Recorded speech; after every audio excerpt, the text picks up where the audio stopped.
بسم اللہ الرحمن الرحیم۔ السلام علیکم۔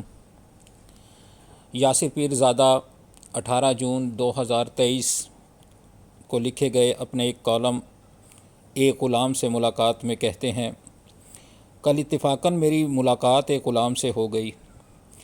وہ اپنی لیمبورگینی پارک کر کے کلب میں داخل ہو رہا تھا، جبکہ میں کلب کی بیکری سے ڈبل روٹی خرید کر نکل رہا تھا۔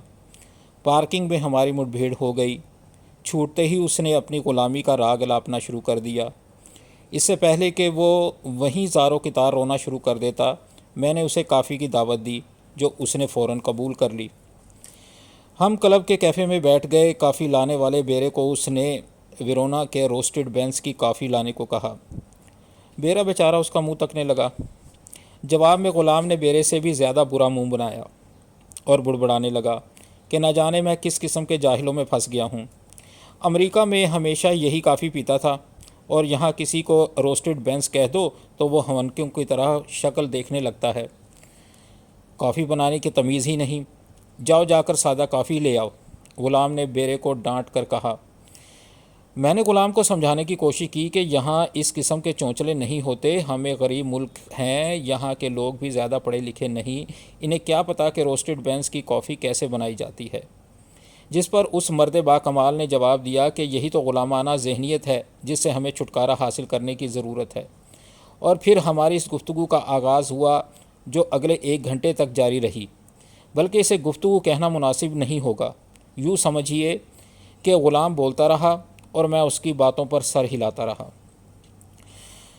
آپ سوچ رہے ہوں گے کہ میں ایک اچھے خاصے معقول آدمی کو بار بار غلام لکھ کر اس کی توہین کیوں کر رہا ہوں۔ تو گزارش یہ ہے کہ میں نے اسے یہ لقب نہیں دیا۔ اس سے پہلے جتنی مرتبہ بھی ہماری ملاقات ہوئی، اس میں موصوف نے بار بار یہی کہا کہ وہ غلام ہے اور اسے غلامی سے نجات چاہیے۔ اس ملاقات میں بھی یہی موضوع زیر بحث رہا۔ جب اس نے غلامی کی کچھ زیادہ ہی تکرار کی تو میں نے اس سے پوچھ ہی لیا کہ وہ یہاں کی غلامی چھوڑ کر کسی مغربی ملک کی شہریت کیوں نہیں لے لیتا، جس پر اس نے مجھے یوں دیکھا جیسے میں مریخ سے آیا ہوں۔ تمہارا کیا خیال ہے کہ میں اب تک سبز پاسپورٹ پر ہی سفر کرتا ہوں؟ میرے پاس برٹش پاسپورٹ ہے۔ یہ جملہ اس نے یوں کہا جیسے فلم دیوار میں ششی کپور نے امیتابھ بچن کو جواب دیا تھا کہ میرے پاس ماں ہے۔ اس جواب پر مجھے اپنی حماقت اور غربت دونوں پر افسوس ہوا۔ غلام نے مجھے بتایا کہ کینیڈا میں اس کی کچھ جائیداد ہے جو اس نے بچوں کے نام کر دی ہے۔ بچے وہاں گھر تعمیر کر کے فروخت کرتے ہیں، جس سے بقول غلام کہ دال دلیا چل جاتا ہے۔ میں نے اس سے پوچھا کہ پھر وہ بھی بچوں کے پاس ہی کیوں نہیں چلا جاتا؟ اس پر اس کی آواز گلوگیر ہو گئی۔ قریب تھا کہ وہ رو پڑتا۔ پاس سے ایک حسینہ گزری جسے دیکھ کر اس نے اپنے رونے کو یوں بریک لگائی جیسے کوئی منہ بسورتا ہوا بچہ چاکلیٹ کو دیکھ کر اچانک مچلنا شروع کر دیتا ہے، اور پھر میری طرف متوجہ ہو کر بولا، اصل میں تم تو جانتے ہو اس ملک میں میری جان ہے، اس ملک میں تو ہم سب کی جان ہے۔ میں نے اس کی بات کاٹتے ہوئے کہا، اوفو تم غلط سمجھے، میرا مطلب ہے کہ پاکستان میں میری محبوبہ رہتی ہے، وہ میری جان ہے۔ لا حول ولا قوت۔ اس میں لا حول ولا پڑھنے کی کیا ضرورت ہے؟ محبوبہ ہے، شیطان تو نہیں۔ لیکن تم یہ باتیں چھوڑو اور صرف یہ بتاؤ کہ ہم روس سے سستا تیل کیوں نہیں خریدتے؟ آخر اس میں رکاوٹ کیا ہے؟ غلام اپنے پسندیدہ موضوع پر گویا واپس آ گیا۔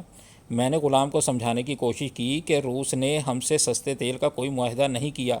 اس پر غلام نے زہریلی سی مسکراہٹ کے ساتھ مجھے یوں دیکھا جیسے عموماً کوئی اپنے مخالف کو احمق سمجھ کر دیکھتا ہے۔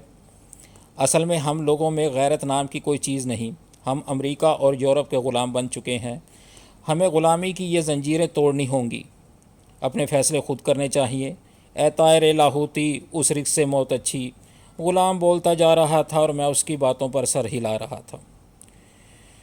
اس کی تقریر میں وقفہ اس وقت آیا جب بیرا کافی لے کر آ گیا۔ اسے دیکھ کر ایک مرتبہ پھر غلام کا منہ بن گیا اور اس نے زیر لب بیرے کو انگریزی میں گالی بھی دی، اور پھر کافی کی چسکی لے کر حقارت سے بولا، تم لوگ اس گرم مشروب کو کافی کہتے ہو؟ کبھی ورجینیا آنا، اپنے ہاتھ سے کافی پلاؤں گا، پھر تمہیں پتہ چلے گا کہ کافی کیا ہوتی ہے۔ میں نے پھر ہاں میں سر ہلا دیا۔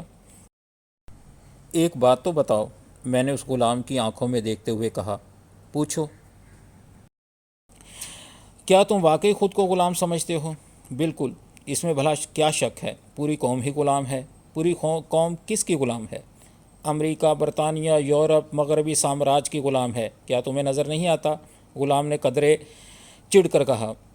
ہاں نظر آتا ہے، مگر ساتھ ہی یہ بھی نظر آتا ہے کہ تم لوگ غلامی اور غیرت کا ڈھول اس لیے پیٹ رہے ہو کیونکہ دل میں تو تم جانتے ہو کہ اس قوم کے اصل مجرم تم ہو۔ تمہیں بس اپنے ضمیر کو مطمئن کرنے کے لیے ایک نعرے کی ضرورت ہے، اور یہ نعرہ لگا کر تم اپنے جرائم اور گناہوں پر پردہ ڈالنا چاہتے ہو۔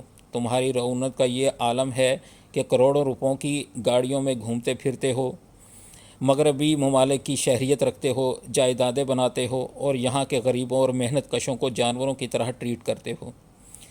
اور جب رات کو تمہارا ضمیر کچوکے لگاتا ہے تو اسے سمجھاتے ہو کہ تم تو دراصل غلامی سے نجات کی جنگ لڑ رہے ہو۔ تم غلام نہیں، آقا ہو، کیونکہ اگر تم سچ مچ کے غلام ہوتے تو کسی جلیانوالہ باغ میں انگریز فوجی کی گولی کا نشانہ بن چکے ہوتے۔ میری زہر آلود باتوں کے جواب میں اس نام نہاد غلام نے کچھ بولنا چاہا، مگر میں نے ہاتھ کے اشارے سے اسے روک دیا۔ میرا بل لے آیا تھا، میں نے بل ادا کیا اور غلام کو کلب میں چھوڑ کر باہر نکل آیا۔